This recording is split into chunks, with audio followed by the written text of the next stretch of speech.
था कि जब मैं किसी भी बॉडी को वर्टिकल अपवर्ड डायरेक्शन में क्या कर रहा हूँ, मूव करवा रहा हूँ, तो हर पॉइंट पे जो मेरी एनर्जी है वो क्या रहेगी, कंजर्व रहेगी।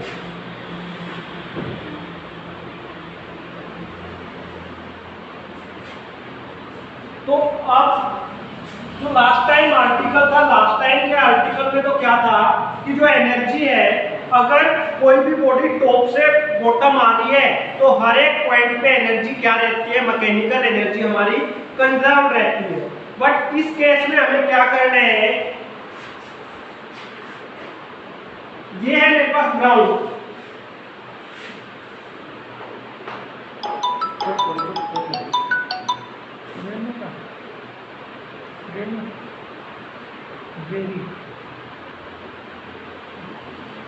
देखो ग्राउंड है, ग्राउंड से मैंने कोई भी बॉल ली,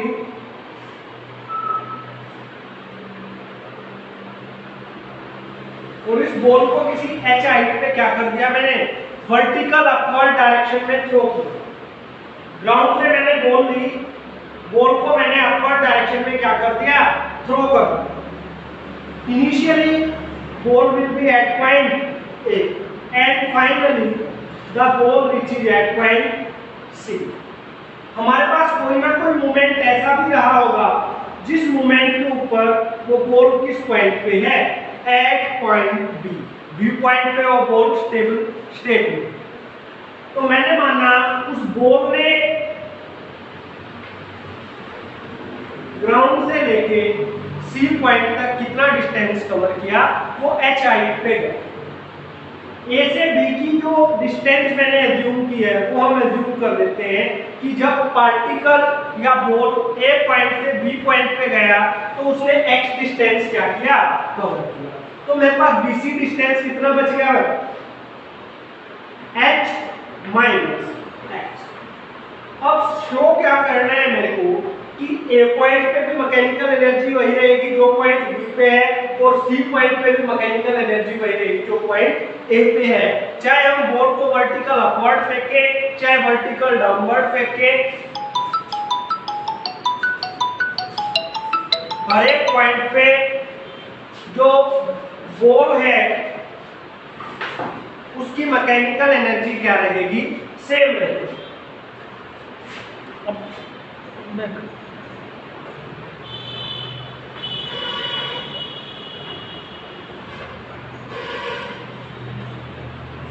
एट पॉइंट ए पॉइंट के लिए मेरे को काइनेटिक एनर्जी और पोटेंशियल एनर्जी कैलकुलेट करनी है। तो जब मैंने बॉल को इनिशियली थ्रो किया तो उस बॉल की कुछ ना कुछ इनिशियल वेलोसिटी होगी, मैंने उस बॉल को कुछ ना कुछ इनिशियल वेलोसिटी देनी पड़ेगी, तभी वो बॉल किस में आएगी, मोशन में आएगी, अदरवाइज तो बॉल किस में रह जाएगी, रेस्ट में रहेगी। तो मैंने बॉल को इनिशियल वेलोसिटी यू वेलोसिटी से वो बॉल अपवर्ड डायरेक्शन में जा रही है। तो पहले मैं एक पॉइंट पे पोटेंशियल एनर्जी कैलकुलेट करूं। पोटेंशियल एनर्जी का फॉर्मूला होता है mgh, mass into gravity into height. एक पॉइंट में बॉडी रेस्ट में है, एक पॉइंट पे बॉडी रेस्ट में भी है और ग्राउंड स्टेट पे भी है। ग्राउंड स्टेट पे है तो हाइट 0, भाई ग्राउंड पे है, एक पॉइंट पे बॉडी, एक पॉइंट पे बॉडी जब ग्राउंड पे है, किसी भी हाइट पे नहीं है, तो h की वैल्यू कितनी हो जाएगी, 0, mg इनटू 0, 0 इनटू समथिंग 0। तो ए पॉइंट के ऊपर जो मेरी पोटेंशियल एनर्जी आई है वो कितनी आई है, 0। अब मेरे को कैलकुलेट करना होगा काइनेटिक एनर्जी। ए पॉइंट में काइनेटिक एनर्जी हम कैलकुलेट करने के लिए जनरल सा फॉर्मूला अप्लाई करते हैं। काइनेटिक एनर्जी का फॉर्मूला है मेरे पास half M V square. Kinetic energy क्या है मेरी, हाफ एम वी स्क्वायर। अब देखो v की वैल्यू कैलकुलेट, अब मेरे को v की वैल्यू तो नहीं पता, बट हमें इक्वेशन ऑफ मोशन पता होता है कि इक्वेशन ऑफ मोशन क्या है। हम सिंपली इक्वेशन ऑफ मोशन को अप्लाई करेंगे। देखो v square minus u square equals to 2as, v square minus u square equals to 2as। ये मैंने क्या कर दी इक्वेशन देन। तो देखो v स्क्वायर इक्वल्स टू, ये u स्क्वायर यहाँ माइनस का है, इक्वल टू से उस साइड जाके किसका हो जाएगा प्लस का u स्क्वायर। अब देखो ये प्लस में था, जब अप से डाउन बॉडी आ रही थी तो g की वैल्यू आपने पॉजिटिव ली थी, अब डाउन से अप जा रही है तो एक्सेलरेशन ड्यू टू ग्रेविटी क्या लेना पड़ेगा नेगेटिव। तो a की वैल्यू किसके इक्वल आ जाएगी माइनस g के इक्वल। अब बॉडी ने कितना डिस्टेंस कवर किया, बॉडी ने कितना डिस्टेंस कवर किया है, ए से जब किसी u वेलोसिटी से जाएगी तो मिनिमम टू मिनिमम कितना डिस्टेंस कवर किया उसने x, कितना डिस्टेंस कवर किया है x। अब देखो v स्क्वायर की वैल्यू क्या आ गई u square minus 2gx। Kinetic energy calculate कर दो यहां से, half m u square minus 2gx, open करो इसको, half m u square minus half m into 2gx, 2 से 2 क्या हो गया मेरा cancel out, half m u square minus mgx। Mechanical energy क्या होती है बेटा kinetic energy plus potential energy. Kinetic energy और पोटेंशियल एनर्जी का सम होता है हमारा क्या मैकेनिकल एनर्जी। अब काइनेटिक एनर्जी तो कितना है half m u square minus mgx। Mistake की मैंने काम किया,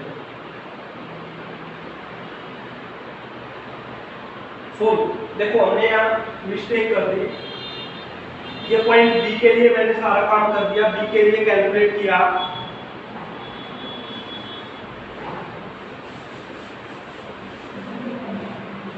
ध्यान नहीं किया हमने। देखो काइनेटिक एनर्जी का फॉर्मूला है हाफ एम बी स्क्वायर। भाई हम एक पॉइंट के लिए कैलकुलेट कर रहे हैं, एक पॉइंट पे तो ऑब्जेक्ट ने कोई भी डिस्टेंस कवर नहीं किया है, डिस्टेंस कवर नहीं किया है तो 1/2 m। एक पॉइंट पे वेलोसिटी कितनी थी u, तो काइनेटिक एनर्जी क्या आ गई मेरी हाफ m u स्क्वायर। और mechanical energy half m u square plus 0 कितना ही रहेगा हाफ m u स्क्वायर। बेटा वो थोड़ा मैं स्किप कर गया था यहाँ, अब वो मैंने व्यू पॉइंट के लिए कैलकुलेट कर दिया था क्योंकि ऑब्जेक्ट ने व्यू पॉइंट पे x डिस्टेंस कवर किया। तो अब व्यू पॉइंट पे कैलकुलेट करेंगे at point B।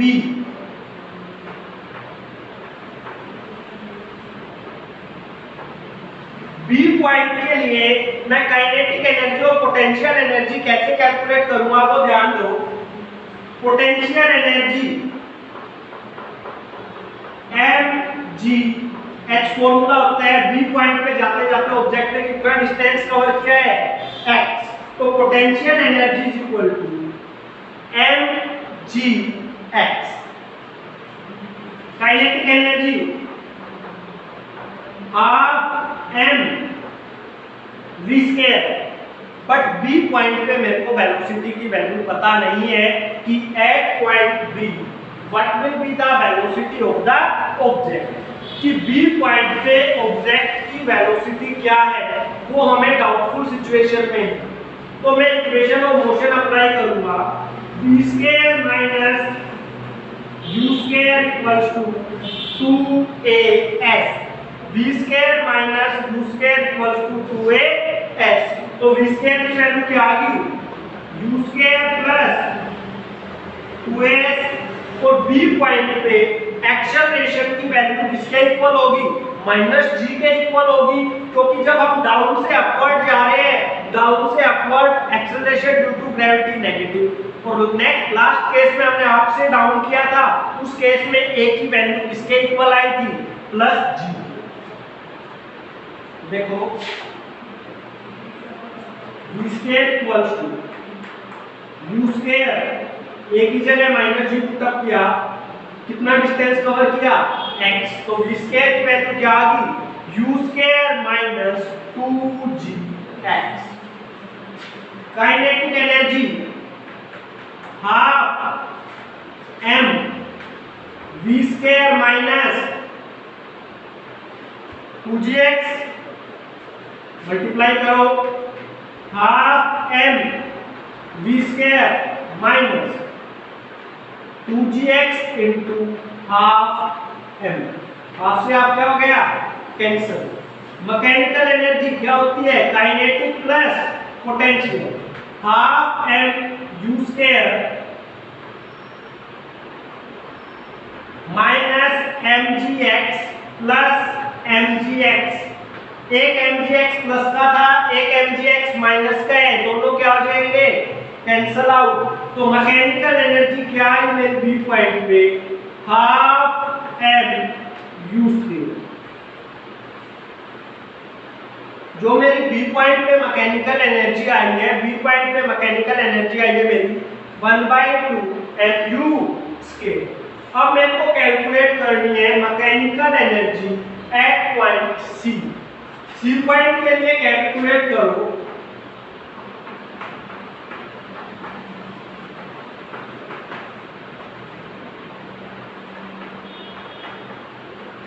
Potential energy at point C. C point पे पोटेंशियल एनर्जी आप कैसे कैलकुलेट करोगे बेटा, देखो सी पॉइंट पे पहुंचते पहुंचते ऑब्जेक्ट ने कितना डिस्टेंस कवर कर दिया, ग्राउंड से वो h हाइट पे चला गया है, तो ग्राउंड से h हाइट पे जाने के लिए ऑब्जेक्ट ने h डिस्टेंस कवर किया है, तो ऑब्जेक्ट की पोटेंशियल एनर्जी क्या होगी mgh। क्या होगी पोटेंशियल एनर्जी mgh।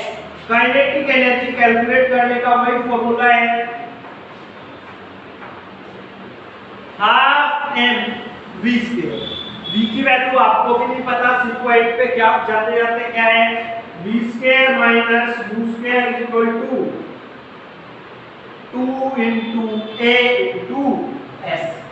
तो v square equals to u square plus 2s, a की वैल्यू माइनस g के इक्वल, कितना डिस्टेंस कवर कर दिया उसने, ग्राउंड से कितना डिस्टेंस कवर किया सी पॉइंट पे जाते जाते h, तो 2gh। काइनेटिक एनर्जी कैलकुलेट कर दो यहाँ, half m u square minus half m into 2gh। दूसरे टू क्या हो गया कैंसिल। मैकेनिकल एनर्जी जब आप कैलकुलेट करोगे तो मैकेनिकल एनर्जी क्या होगी, half m u square minus mgh plus mgh, क्या हो गया cancel out. Hence mechanical energy at every point of A vertical projected body remain conserve. चाहे आप किसी भी पॉइंट पे कैलकुलेट करो वर्टिकल अपवर्ड बॉडी के लिए, वो वेलोसिटी या वो मैकेनिकल एनर्जी हमेशा क्या रहेगी कंजर्व। बोल के बताए बेटा, अनम्यूट करके समझ आ गया, मैसेज करें।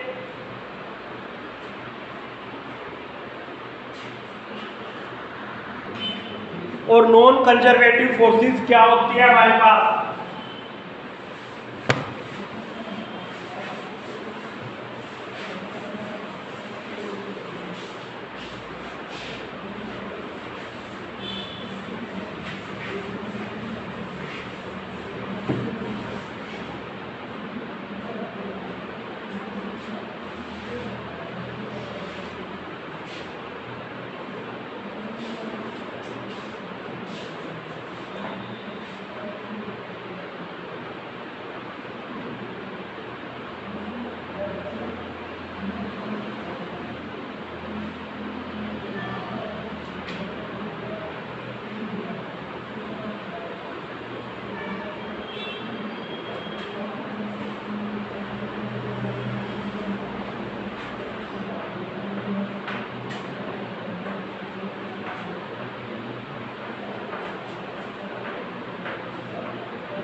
Conservative forces and non conservative forces, दो टाइप की फोर्सेस हमें स्टडी करनी है इस यूनिट में।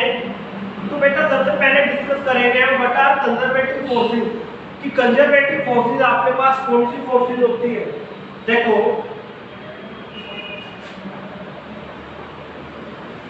these are the forces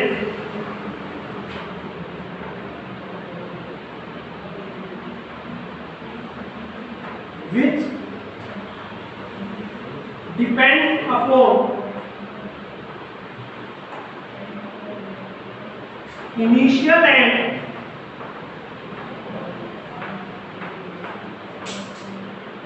final position of the body,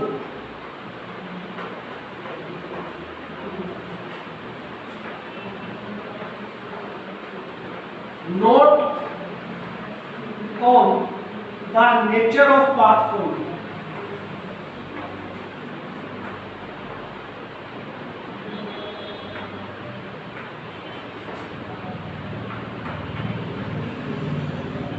ऐसी बॉडी जो केवल इनिशियल और फाइनल पोजीशन के ऊपर डिपेंड करती है, ऐसी फोर्सेस या तो कोई इनिशियल पोजीशन के ऊपर डिपेंड करती हो या फाइनल पोजीशन के ऊपर डिपेंड करती हो, किस पाथ से गए हैं हम उसके ऊपर डिपेंडेंट ना हो, that forces are known as conservative forces. अब देखो हम एग्जांपल में आपको बताता हूं,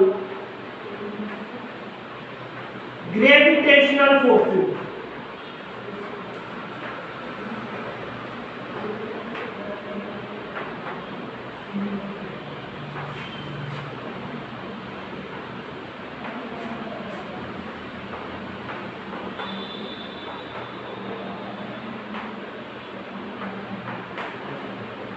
Gravitational forces are conservative in nature। Gravitational forces nature में कैसी होती है बेटा, कंजर्वेटिव होती है। ये आप कैसे प्रूव करेंगे, देखो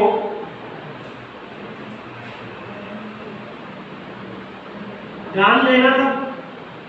m मास का कोई भी ब्लॉक है, m मास के ब्लॉक को मेरे को h हाइट पे लेके जाना है, तो एक पॉइंट से दूसरे पॉइंट पे ले जाने के लिए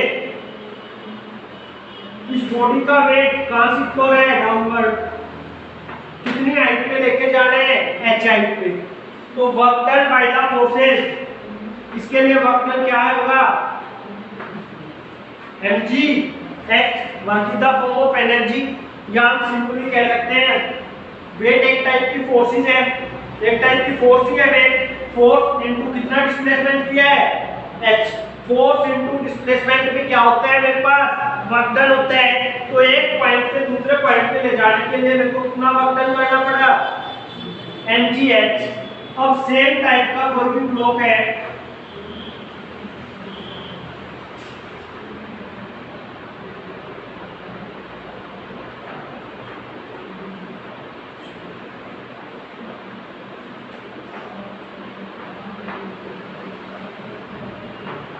मतलब ये हाइट और ये हाइट सेम है, तो इस केस के लिए आप जब पोटेंशियल एनर्जी कैलकुलेट करोगे तो आपके पास पोटेंशियल एनर्जी क्या होगी, मास किसी बॉडी का चेंज होने से रहा, ग्रेविटी सेम है g, h1 plus h2 plus h3, और ये h1 plus h2 plus h3 किसके इक्वल है, एक्चुअल में h के इक्वल है। तो कितना पोटेंशियल एनर्जी आ गया, वो mgh। चाहे हम किसी भी पाथ से गए हो, बट वर्क डन क्या करना पड़ा मेरे को, सेम वर्क डन करना पड़ा, क्योंकि वर्क इस केस में पोटेंशियल एनर्जी की फॉर्म में स्टोर होता है, हाइट के केस में तो दोनों केस में वर्क डन क्या आया है, सेम आया है, चाहे हम किसी भी पाथ से होके गए हो। So gravitational forces are always conservative in nature. Gravitational forces कैसी होती है नेचर में, कंजर्वेटिव होती है।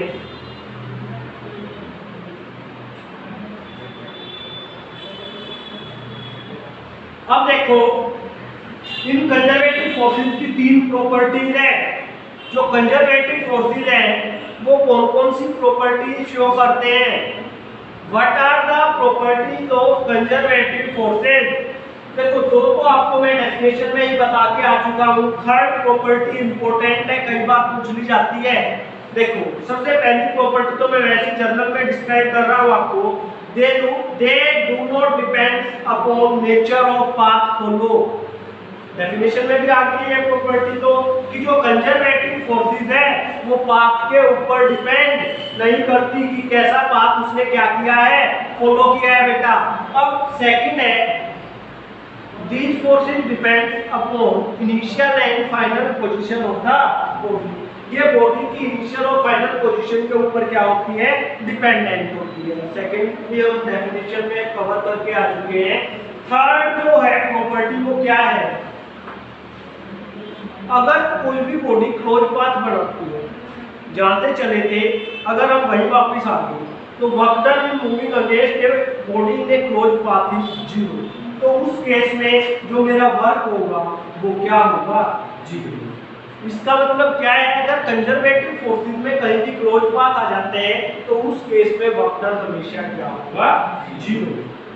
क्लियर है सबको? कंजर्वेटिव फोर्सेस थर्ड पॉइंट में दोबारा रिपीट कर रहा हूं क्या, देखो ये कोई पॉइंट ए था मेरे पास, अगर कोई भी बॉडी ए पॉइंट से जाके वापस ही ए पॉइंट पे चली गई तो उस केस में मेरा डिस्प्लेसमेंट जीरो होगा।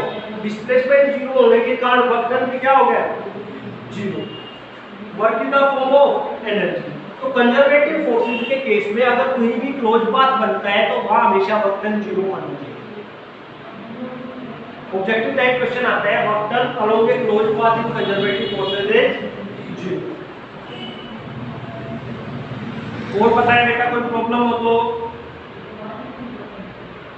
अदरवाइज हम नॉन कंजर्वेटिव फोर्सेस पे चलेंगे।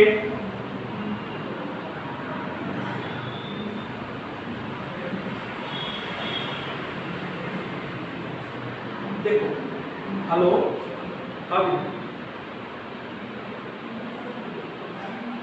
पाथ लेंथ होती है actual path covered, distance covered, जो टोटल डिस्टेंस कवर करता है।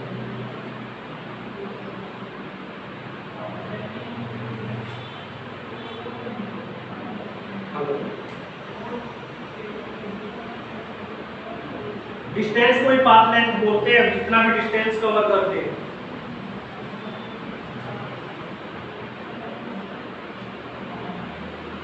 रेक्टिलिनियर मोशन वो होती है जो मोशन एक स्ट्रेट लाइन में है। अगर आप बस में जा रहे हो, बस में तो बस को कहीं भी मूव नहीं करवा रहे, जो वन डायमेंशन मोशन नहीं बताया था मैंने आपको, जो एक ही एक्सिस में पोजीशन चेंज कर दी है, उसको रेक्टिलिनियर मोशन बोलते हैं, जो एक लीनियर उसमें हो, स्ट्रेट लाइन में।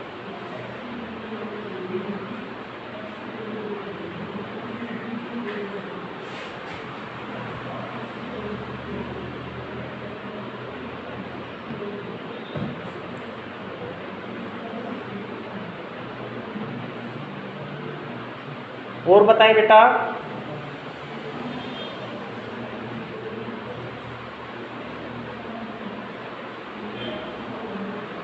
कैलकुलस की वीडियो आज अपलोड कर दूंगा बेटा मैं, पर कैलकुलस पूरा नहीं हुआ उसमें वीडियो में, डिफरेंशिएशन का ही कुछ पार्ट कर पाया हूं मैं। 3 से 4 वीडियो लग जाएंगी कैलकुलस पूरा करने में भी, पर धीरे धीरे करके मैं जल्द से जल्द इसी वीक में कंप्लीट कर दूंगा आपका साथ साथ कैलकुलस की भी वीडियो अपलोड, क्योंकि बहुत सारे बच्चों की प्रॉब्लम आ रही है डिफरेंशिएशन इंटीग्रेशन की। तो नॉन कंजर्वेटिव फोर्सेस में आप डिस्कस कर रहा हूं। कंजर्वेटिव मेरे ख्याल से सबको समझ आ गई होगी। देखो नॉन कंजर्वेटिव में क्या है, नॉन कंजर्वेटिव फोर्सेस बेटा वो फोर्सेस होती है जिसमें ऑब्जेक्ट इनिशियल और फाइनल पोजीशन के साथ साथ किस पाथ से गया है उसके ऊपर भी डिपेंड करता हो। That forces are known as non conservative forces.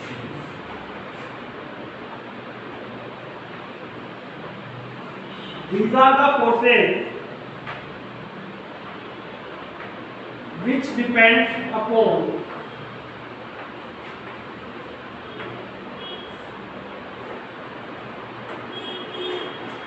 initial and final position of the body.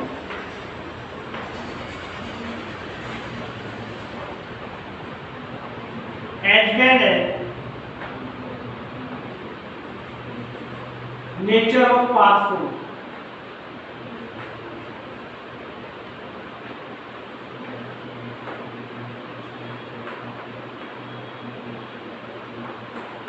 Initial और फाइनल पोजीशन के साथ साथ अगर body nature of path flow के ऊपर भी डिपेंड करती है तो that forces are known as non conservative forces. सबसे बेस्ट एग्जांपल है नॉन कंजर्वेटिव फोर्सेस का फ्रिक्शन फोर्स।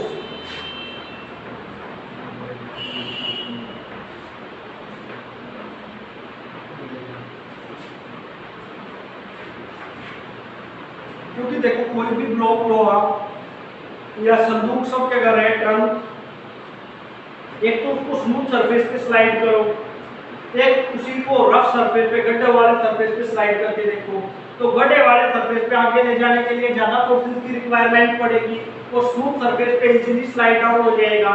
तो उसमें इनिशियल और फाइनल पोजीशन के साथ साथ object nature of path flow पे भी डिपेंड करता है कि किस पाथ से मेरे को जाना है। फ्रिक्शन फोर्स बेस्ट एग्जांपल है किसका? नॉन कंजर्वेटिव फोर्सेस का। क्लियर? नॉन कंजर्वेटिव फोर्सेस के बाद 9th क्लास में आपके पास साइंटिस्ट आया था आइंस्टाइन और उसने इक्वेशन दी थी Einstein mass energy equation. Einstein mass energy equation क्या थी? उसने थ्योरी ऑफ रिलेटिविटी दिया था कि मास एनर्जी की फॉर्म में क्या हो सकता है? कन्वर्ट हो सकता है और उसने अपना फॉर्मूला दिया था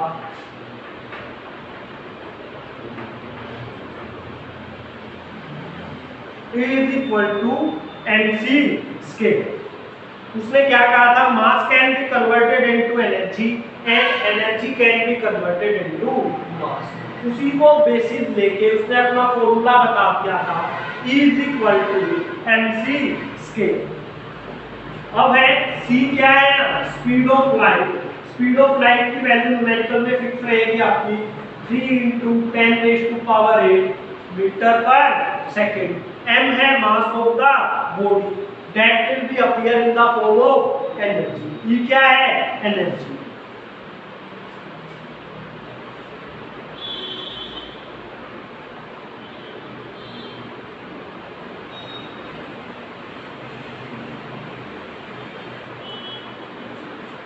यहां तक के टॉपिक में बताओ, किसी को कोई प्रॉब्लम हो? एक सिंपल सा, इसको मैं बोर्ड पे नहीं बता रहा, सबको पता है law of conservation of energy क्या होती है? Pankaj what is the law of conservation of energy? बहुत बेसिक सा है। तो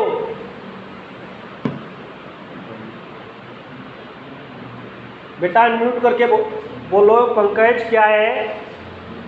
what is the law of conservation of energy?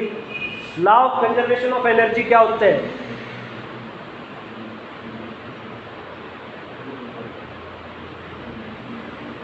नहीं पता।